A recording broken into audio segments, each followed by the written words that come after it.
She clicked the handcuff around her own wrist as a joke. The other end snapped around his. The Duke of Ashvane did not flinch, did not laugh, did not even look down at the metal binding them together. He simply turned his head, fixed his silver-gray eyes on her face, and said one thing. "You will want to stay close, then."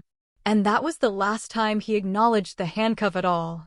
Not when they walked the length of the winter corridor side by side. Not when they sat at the same end of the long dining table and the entire court fell silent. Not when midnight came and she realized, with a cold and creeping certainty, that he had the key and had chosen, deliberately, to say nothing. What kind of man does not demand his own freedom? What kind of man holds you at his side without a single word of protest and lets the whole palace watch? And why, by everything sacred, was Alara Voss the most ungovernable lady in the kingdom, beginning to wonder if she ever wanted the key at all? If you have never subscribed to this channel, now is the time. Hit that subscribe button, tap the like, and drop a comment below telling me what you think he is going to do next. Let us get into the story.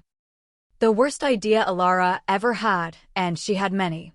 The Royal Winter Gala was, by tradition, the single most suffocating event in the Ashvane social calendar. Every noble family of consequence packed themselves into the palace's great hall, arranged themselves in careful order of rank and beauty, and proceeded to smile at one another with the warmth of people who would happily ruin each other by morning.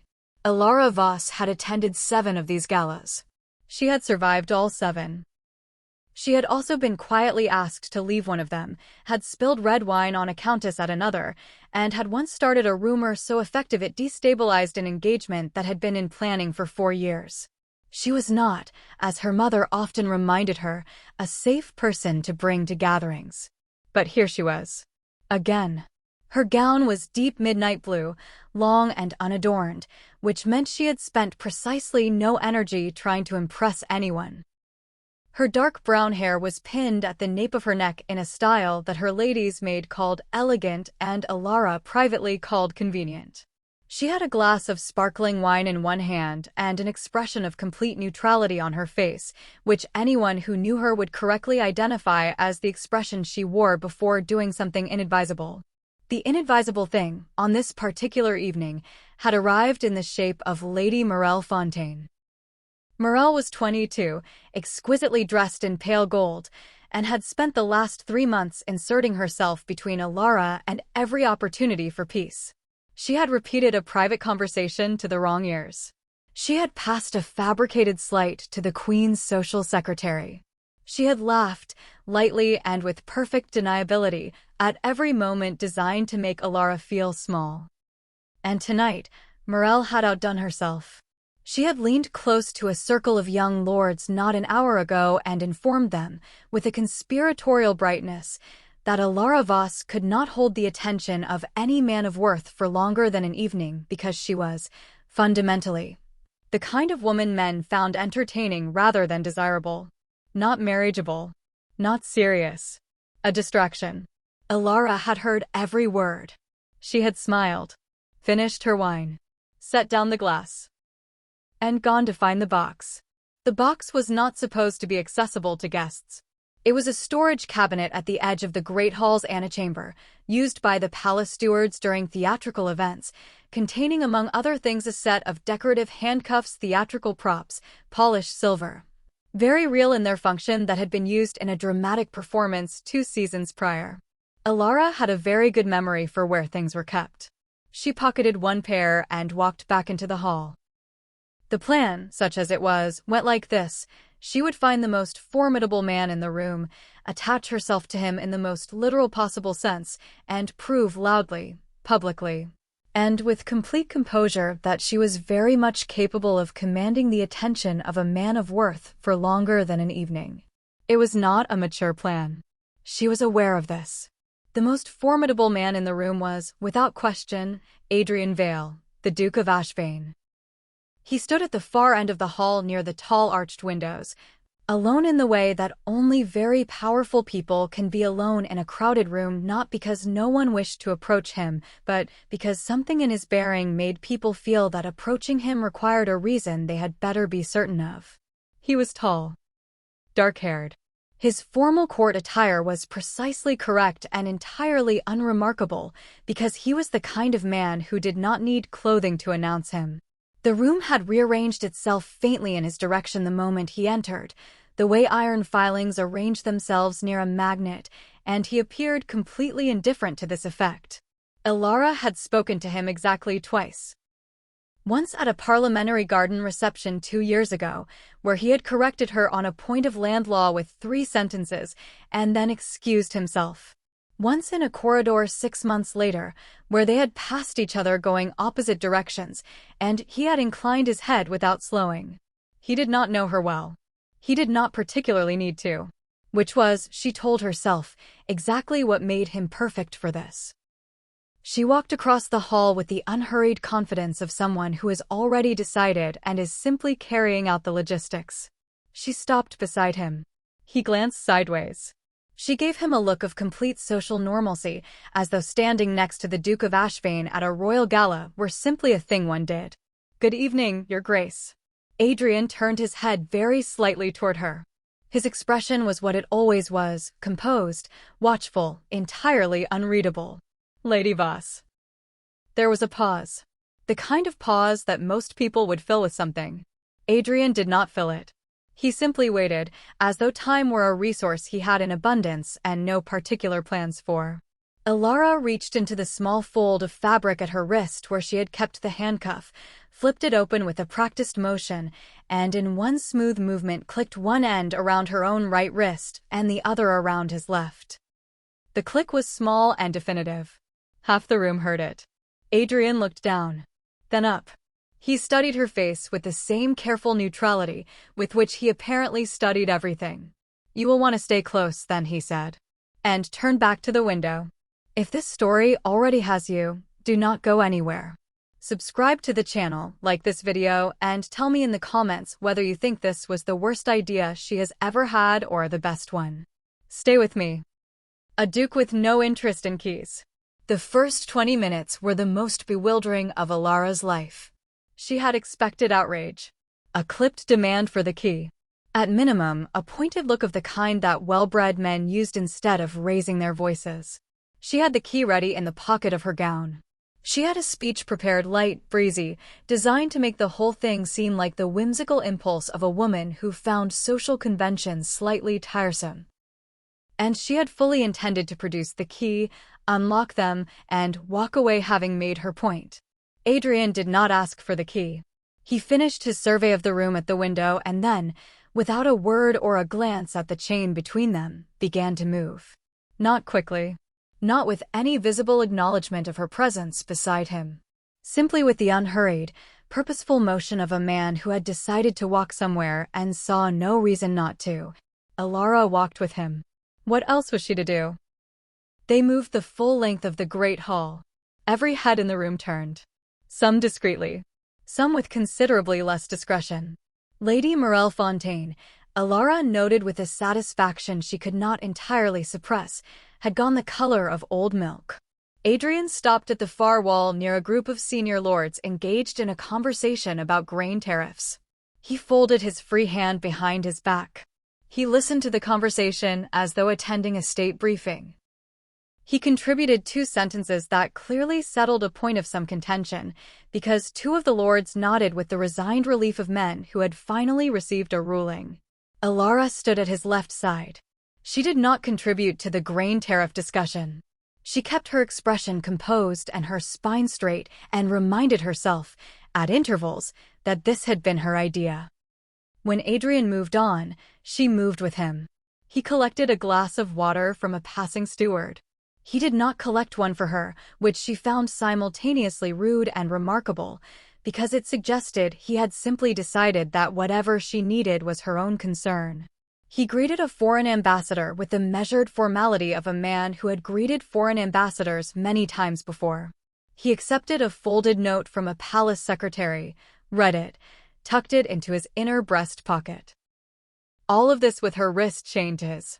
All of this as though it were of no consequence whatsoever. At some point, a young lord named Fessel, red-haired, perpetually amused, and one of the few people at court Elara genuinely tolerated, appeared at her elbow with an expression of barely contained delight. "Lady Voss," Fessel said, his voice pitched carefully below the ambient noise of the hall. "I see you have made a new friend." "We are simply standing near each other," Alara said. "For the last 40 minutes, Fessel observed. He glanced at the chain. Continuously. Adrian, to his credit or his complete disregard, did not look at Fessel. "It is a long gala," Alara said. Fessel pressed his lips together and excused himself with admirable speed. By the time supper was called, Alara had begun to feel the first faint stirrings of something she did not care to name. Not alarm, precisely. More like the sensation of standing on a floor she had assumed was solid and discovering it had more give than expected. Adrian led them to the supper table. The palace had arranged seating by rank, which meant the Duke of Ashbane was positioned at the upper end near the royal family's table. Alara, whose rank as the daughter of a viscount was respectable but not exceptional, would ordinarily have been placed somewhere in the comfortable middle. The arrangement meant nothing now. She sat where he sat. The footman who attempted to seat them looked at the handcuff, looked at Adrian, looked at Alara, and made the wise decision to say nothing and simply produce a second chair. They ate. Or rather, Adrian ate with the focused efficiency of a man treating supper as a necessary function. And Alara managed perhaps half of her plate while acutely aware that every person within line of sight was processing what they were seeing and filing it somewhere consequential. She leaned toward him slightly. "The key is in my pocket," she said, quietly. "I can produce it at any moment you like." Adrian lifted his gaze from his plate. He looked at her for a long moment with those silver-gray eyes that seemed to have been designed specifically to make people feel their own thoughts were being read at a leisurely pace. "I know," he said, and returned to his supper. Alara sat very still. He knew. He had known, presumably, from the moment she locked the handcuff. He had chosen, with complete deliberateness, not to ask. The question was why. What happens when the palace goes quiet? At 11:30, the gala began its slow dissolution. Musicians shifted from formal compositions to softer, wandering pieces. The older members of court made their exits in small, dignified groups. The younger ones redistributed themselves into clusters near the wine and the fireplaces, settling in for the part of the evening that the official program did not account for. Adrian had not moved toward an exit. Alara had begun, with great internal discipline, to think through her options. The key was in her pocket. She could produce it. The practical obstacle was that unlocking a handcuff with one hand while the other was chained to a duke required a degree of dexterity she was not certain she could manage without making it obvious, and obvious was the last thing she needed at this point. She could ask him to hold still while she worked the lock. She could hand him the key and ask him to do it himself. The second option required her to give him the key.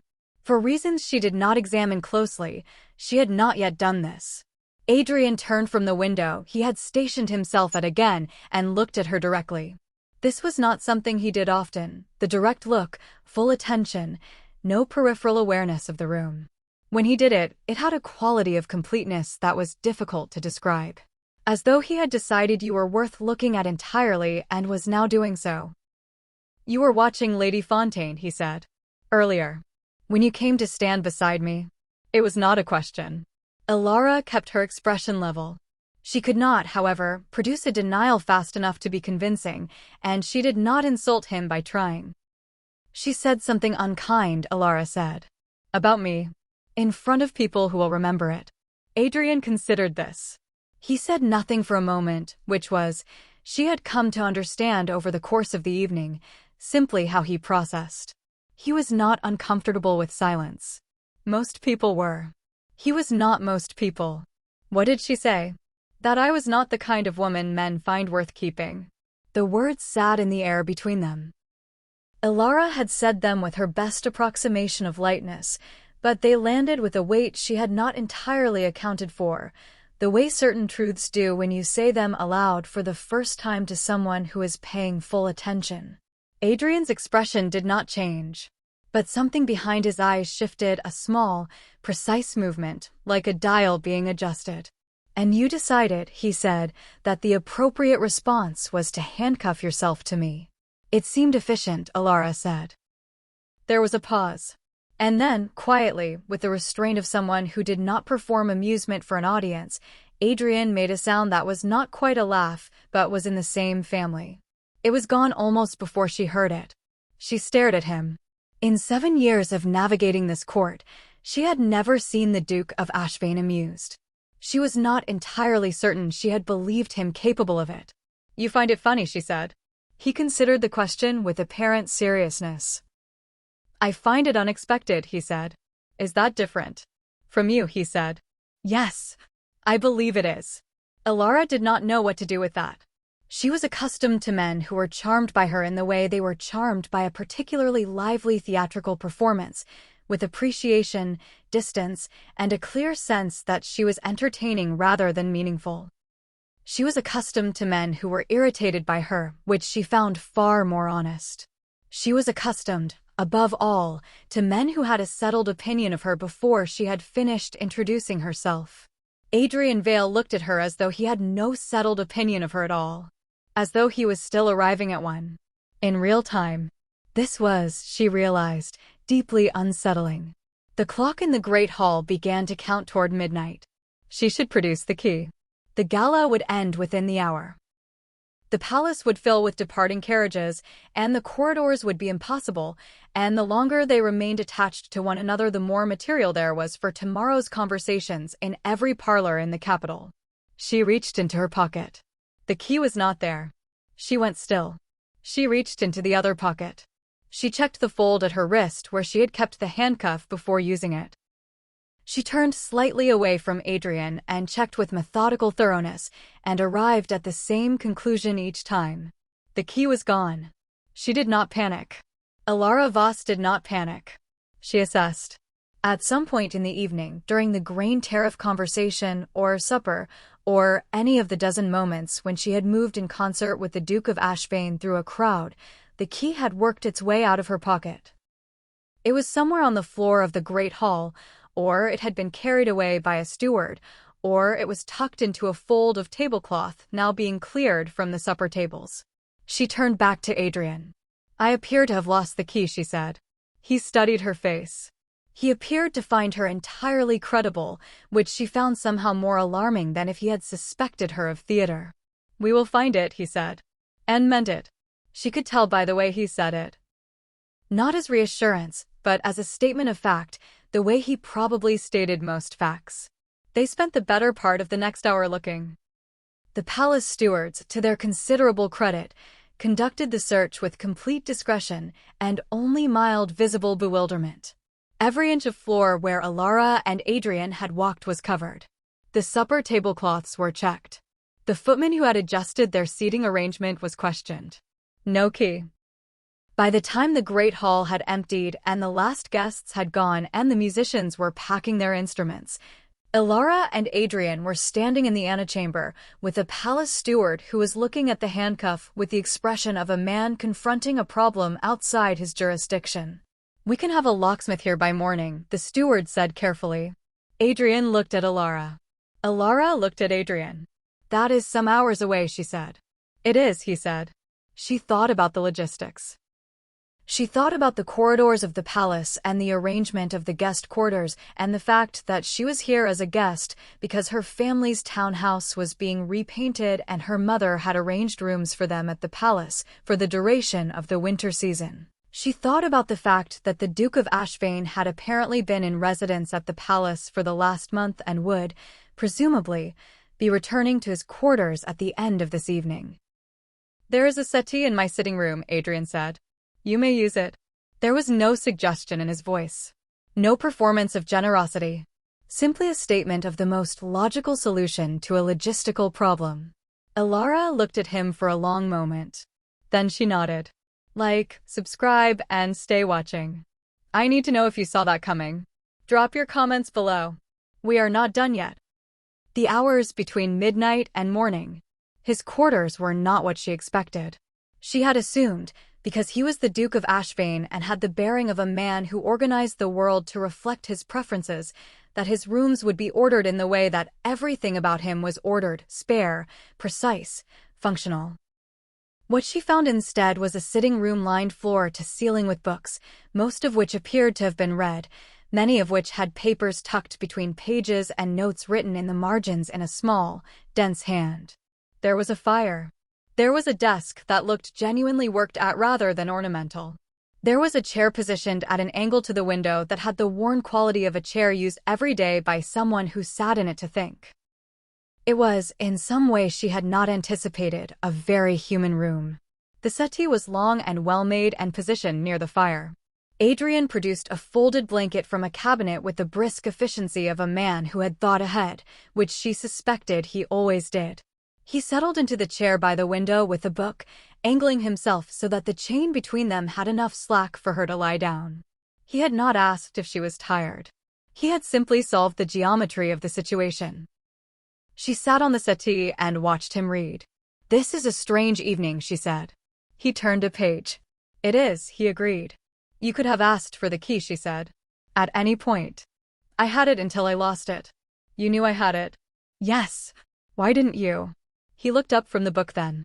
The fire was burning low and the light in the room had the amber, specific quality of late hours, and he looked at her with the same undivided attention he had given her earlier by the window. "Because you had a reason," he said, "for doing what you did. And I found I was more curious about the reason than inconvenienced by the situation." Alara was quiet for a moment. "Curiosity," she said. "About me." "You are not a person who does things without reasons," he said. "Even impulsive things. There is always a structure underneath." She thought about Morel. About the words she had repeated to him without quite meaning to. About the key in her pocket, and the moment she had realized it was gone, and the precise quality of the steadiness he had offered her in that moment, which was not warmth exactly, but was something more useful than warmth. "You did not know me," she said. "This morning, you did not know me." "I knew of you," he said. "What did you know?" He considered. "That you are clever," he said. "That you use it in ways that make people underestimate you, which I believe is partly accidental and partly deliberate. That you have made enemies at this court by being honest in places where dishonesty was expected. That you have fewer allies than you ought to, which I have always found to say more about the court than about you." Alara stared at him. "You thought about me," she said. Adrian returned to his book. "I think about most people," he said. "You are more interesting than most." She lay down on the settee. She pulled the blanket up. The fire settled and the room was warm and quiet. She said, after a moment, she was not entirely wrong. "Morel." Adrian did not answer immediately. When he did, his voice was level and without inflection, which made what he said carry more weight than any performed sincerity would have. "She was wrong," he said. "In the way that people are wrong when they look at a door and see only that it is closed, and take that to mean there is nothing behind it." The fire cracked. Somewhere in the palace, a clock struck 2. Alara did not answer. She looked at the ceiling of his sitting room and thought about doors and the assumptions people made about them, and at some point, without intending to, she fell asleep. What he kept. She woke to gray winter light coming through the tall windows and the sound of someone moving with deliberate quietness. Adrian was at his desk. He had papers in front of him and was writing, and he was doing it with the care of someone who had been doing it for some time while trying not to wake the person on the settee. The chain between them rested in a loose arc on the floor between the desk and the settee. She looked at it. It looked, in the gray morning light, entirely surreal. "Good morning," she said. He looked up. "Good morning," he said. His voice was the same as it always was. Steady. Unhurried. As though waking with a viscount's daughter chained to his wrist and asleep on his settee were a simply ordinary Tuesday.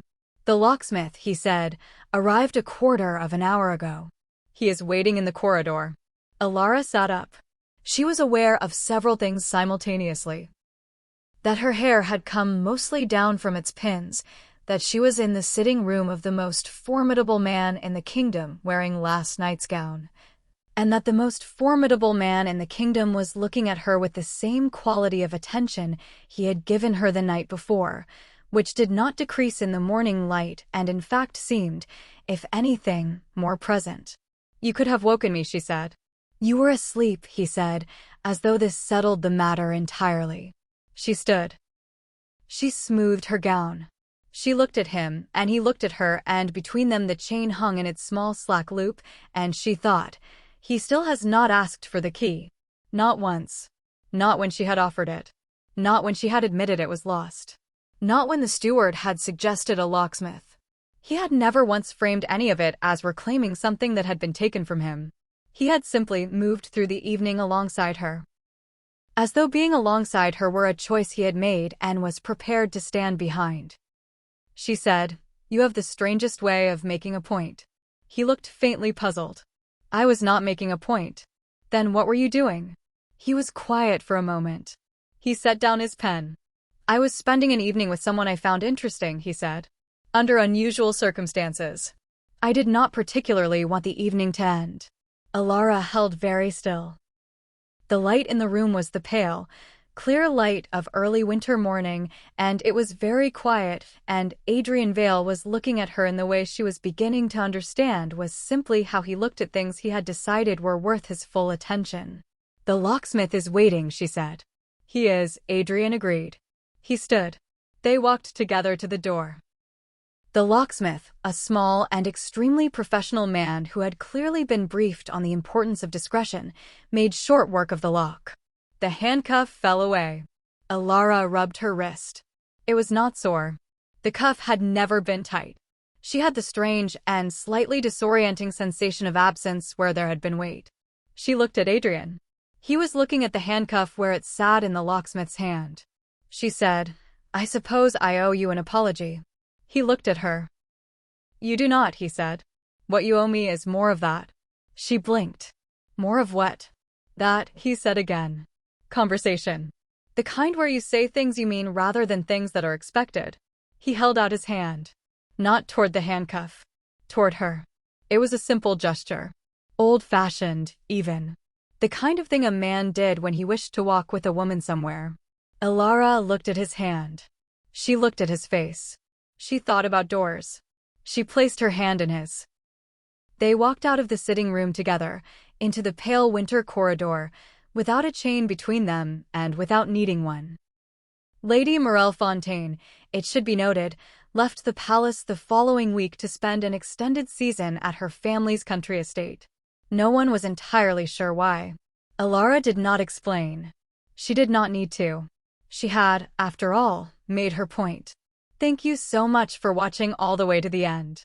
If this story gave you anything, a feeling, a smile, a reason to believe in the kind of love that does not announce itself but simply stays, then please subscribe to this channel right now, like this video, and leave a comment below telling me what moment got you the most. Was it when you refused to ask for the key? Was it the sitting room? Was it the hand? Tell me. I read every comment. Share this with someone who loves a good royal romance story, and I will see you in the next one.